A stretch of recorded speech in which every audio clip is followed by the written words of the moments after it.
Derivatives trading involves substantial risk of loss and is not suitable for all investors. Past performance is not necessarily indicative of future results. In this 2-minute trading tip, we'll be talking about a system for scoring your trading performance. We're going to go ahead and assume that you're already keeping a trade journal, you're already scoring your trades at the end of the day, and you're scoring your session at the end of the day. So since we know that we already need to be scoring our trading performance, how should we go about scoring that performance? When I first began keeping a consistent trading journal, I used to score my trades on a scale of 1 to 5. And that in itself wasn't a terrible plan, but it was essentially a scale of 1 to 10 because I like to be so specific about things. I was rating my trades a 4.5 out of 5 or a 3.5 out of 5. And essentially, the numbers became meaningless. The numbers themselves didn't equate to any actions that I could take to adjust my performance based on the score itself. I could have a great day in the markets and I give myself a 4.5 out of 5 because I can't give myself a 5 because I could have made more. On the other hand, if I achieve a score of, let's say 2.5 or less, I'm actually upset about my trading performance. And now I'm just making a arbitrary judgment of how bad did I think today was. Was it a 1 out of 5 bad, a 2 out of 5 bad? But essentially what I'm saying is it just was bad. So my suggestion is that you start scoring your trades in one of 3 categories.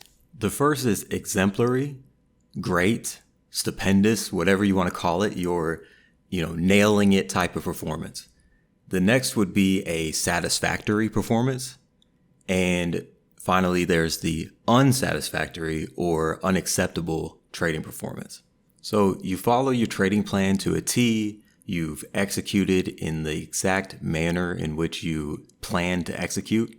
You give yourself an exemplary performance. Let's say that you made a mistake, some sort of misclick, added too much size when you shouldn't have, and you caught that error right away. You reduced your size, you jumped back out of the trade, and you kept yourself safe. So that'd be a satisfactory performance. Then finally, you went off the rails. You committed your number 1 trading error, whatever that is. For me, that would be overtrading. So anytime that I overtrade, that means I had a unacceptable trading performance because that's the error that I should be working the hardest to mitigate. Attaching words or a phrase to your scoring system will help that to translate into your trading goals. So if I had an exemplary performance, what about my performance was exemplary, and how can I make it a goal to continue to do this action over and over again?